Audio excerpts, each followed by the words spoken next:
Olá, sejam muito bem-vindos! Hoje, a gente vai desmistificar o primeiro grande passo para aprender inglês. Vamos focar num conceito que é a base de tudo e num sistema bem claro, para que o começo dessa jornada seja com o pé direito e com total confiança. Ok, vamos lá? Para muita gente, a resposta é sim.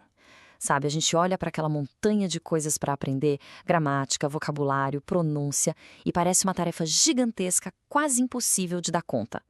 É uma sensação super comum e tá tudo bem se sentir assim.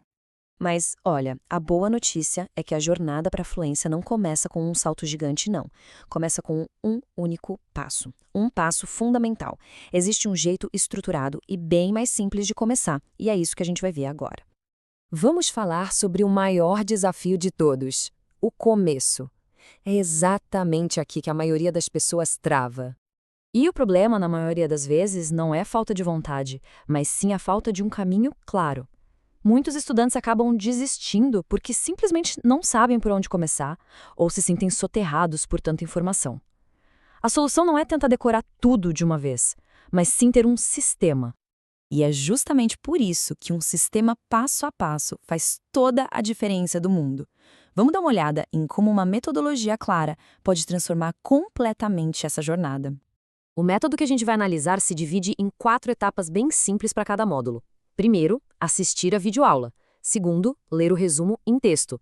Terceiro, usar os materiais adicionais para reforçar. E por último, que é essencial, completar todos os exercícios obrigatórios. É um ciclo de aprendizado bem completo.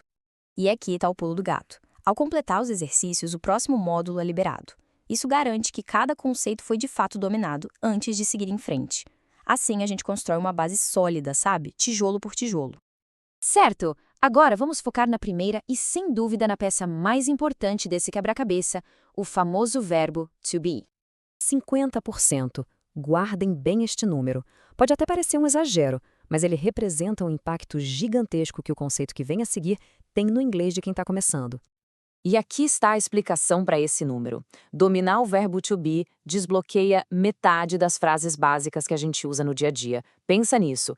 Ele é a chave mestra para a comunicação inicial em inglês. É por isso que ele é tão, mas tão crucial.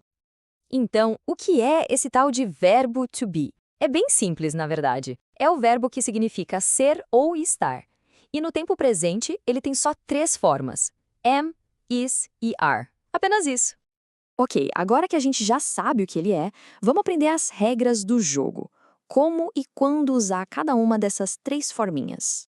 A regra é muito simples. Para I, que sou eu, a gente usa am. Para he, she ou it, ele, ela ou para coisas e animais, a gente usa is. E para you, we e they se usa are. É só gravar essa combinação, não tem erro. E para montar uma frase afirmativa, a estrutura é super direta. Primeiro o sujeito, depois a forma certa do to be, e aí o resto da frase. Por exemplo, I am happy, eu estou feliz, ou she is a doctor, ela é uma médica. Simples assim. Agora uma dica de ouro para soar mais natural. No inglês do dia a dia, na conversa, as contrações são muito comuns. Então, em vez de I am, se fala I'm. Em vez de you are, se fala you're. As formas mais usadas estão aqui na tela. Praticar isso faz uma diferença enorme na fluidez, de verdade. E para negar alguma coisa, mais fácil ainda. A estrutura é a mesma da afirmativa, só que a gente adiciona a palavrinha not logo depois do verbo to be. Por exemplo, they are not doctors. Eles não são médicos.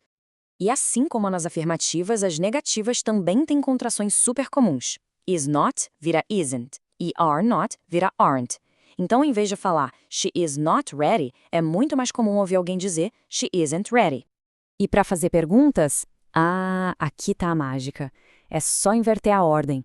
O verbo to be vem antes do sujeito. A estrutura fica assim: to be, depois o sujeito e aí o resto da pergunta. O verbo vem primeiro. Essa é a regra de ouro. Olha só este exemplo rápido. A frase afirmativa seria you are okay. Para perguntar, a gente inverte e diz are you okay? Mais um, só para fixar a ideia. A afirmação seria she is a teacher. A pergunta, is she a teacher? A lógica é bem simples, a inversão é tudo. Certo, a gente viu as regras. Agora vamos juntar tudo isso e ver como funciona numa conversa de verdade, na prática. Este pequeno diálogo mostra tudo que a gente aprendeu em ação. A primeira pergunta, Are you from Brazil? Usa a estrutura interrogativa. A resposta, Yes, I am, é uma resposta curta e direta. Depois, a gente vê a contração em I'm a medical student e I'm a teacher. É exatamente assim que as peças se encaixam. Agora chegou a hora da prática. Esse ponto é crucial. Um ótimo desafio é tentar escrever 3 frases com o verbo to be.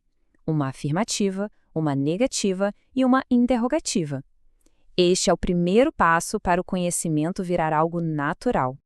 E para terminar, fica esta reflexão.